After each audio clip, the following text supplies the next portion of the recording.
welcome back to another Genre with JB. And I am here today to do my review of the first two episodes of the Book of Boba Fett, which I'm super excited. I was super excited about going into the new year, and I finally got the chance to sit down and watch it. And I actually just watched it again in preparation for this review. And I have to say that I really enjoy it. I think it's great.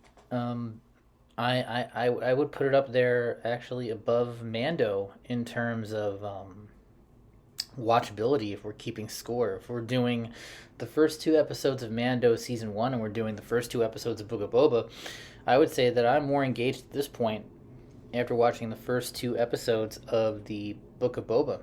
And yeah, it's really, really engaging.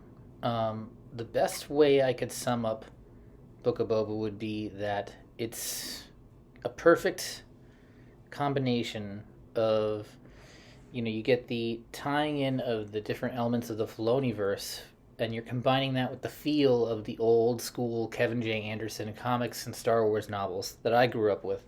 And I personally think that the Kevin J. Anderson stuff, Tales of the Jedi, Old Republic, Dark Lords of the Sith, the Jedi Academy trilogy books, or some of the best expanded universe Star Wars stuff that, unfortunately they can't use explicitly anymore, but they can still mine from that. So, a Dark Empire as well. Dark Empire, you can lump Dark Empire in with all that Kevin J. Anderson material as well. And, this is off the cuff. This is just my impressions. So, if my thoughts are a little bit jumbled, I apologize ahead of time, but I wanted to, put this video out, being that Book of Boba just dropped, and I had to agree with some of the other prominent Star Wars YouTubers on that I watch. Star Wars Theory in particular is one I know he's pretty big, and I agree with him. I think it was great. I think it had that feeling of Star Wars. It was, and the other thing I liked about it that similar to the prequels. Which I also enjoy, and I enjoy them more and more in hindsight, is that it brings something new to the table. When Lucas made the prequels, he was able to capture the feel of the old movies to a degree, but he was also able to more fully realize the initial vision he had, which was Flash Gordon in space, more Buck Rogers, and you get that looking at the prequels. Things are just sleeker, things are newer and shinier in certain instances, and it has more of that Buck Rogers feel, in my opinion. There's more politics. And you get a broadening of the canvas in terms of, the different settings and worlds that we visit in the prequel trilogy. I mean, there's so many different planets that we go to, and I feel like Book of Boba already we've name dropped Nal Hutta, we've name dropped the Death Pits of Dur, all these new planets, just.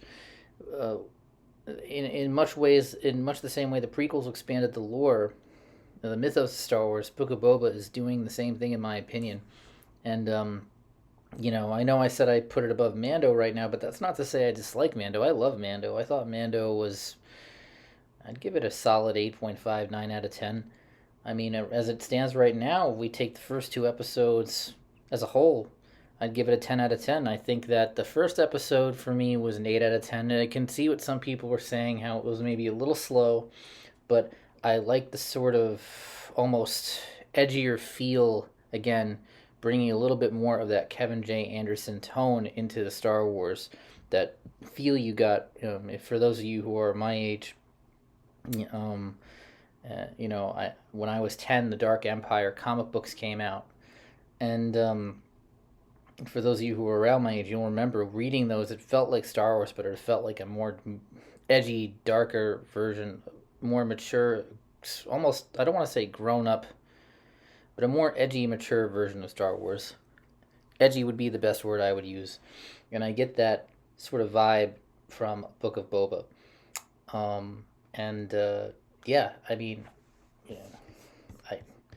as far as tone goes, nailed the tone. You also get a little bit, you get quite a bit of tie-ins to the Filoniverse. We have the Pike Syndicate. We have quite a few other elements. And I should mention there will be minor spoilers in this review, so if you tread carefully. I will put that in the description as well, so that no one is caught blind here. I know how people feel about spoilers, but we also get the Pike Syndicate from the Clone Wars. We get mentions of the Hutts, of course. We get Mos Espa, which is a deep cut going back to the prequels. We get Fennec Shand, ties directly into Mando. And I believe Fennec was also recently in the Bad Batch. I didn't get to see all of the Bad Batch, but really enjoyed the Bad Batch as well. And just overall, I thought that the canvas that this show is, unfolding on is broad and lush, and there's a lot of different possibilities and ways they can go. So yeah, I'm very excited for episode 3, and I'm also a big sucker for gangster movies and gangster stories. I love Narcos on Netflix. Big fan of Scarface. When I was a young man, Scarface left quite an impression on me. I just thought it was the coolest thing since sliced bread when I discovered Scarface. Just the cars, the cars, the parties, the setting, and having it set in Miami, and then this over the top, larger than life figures.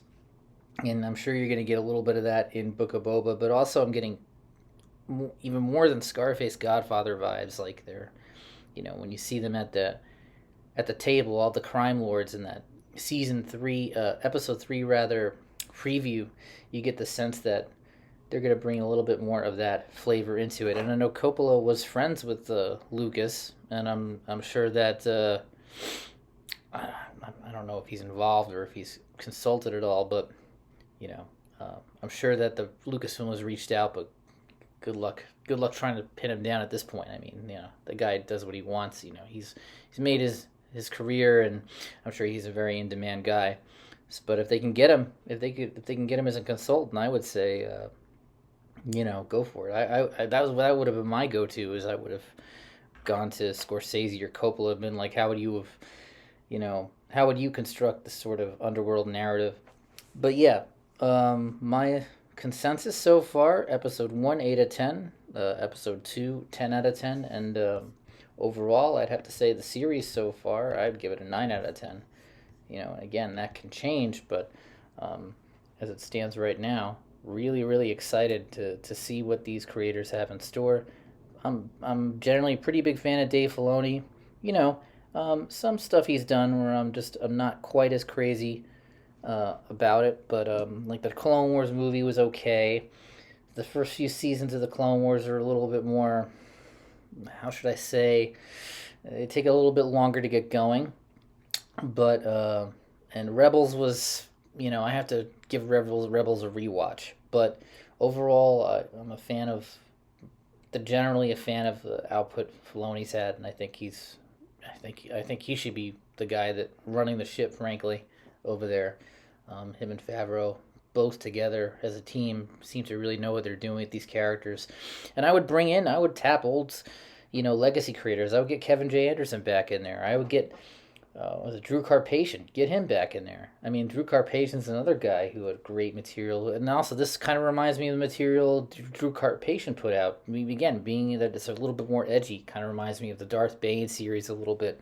We get some of those more risky scenes, like we see the stormtrooper in the Sarlacc pit getting partially digested, and we get some pretty intense action. I mean, I have to say, they cut away from the blood, but the action hits in such a way where it just comes across as a little more intense than the original trilogy, with a few exceptions. I think Empire Strikes Back, that Luke and Vader duel definitely stands out in its intensity. But I'm very, very, very excited about what comes next, and that's just my initial off-the-cuff impressions. If you are a prequel fan, you will not be disappointed. If you are a Kevin J. Anderson fan, you will not be disappointed. Not as much of the Force in this, but I didn't expect that because it's about the underworld of Star Wars.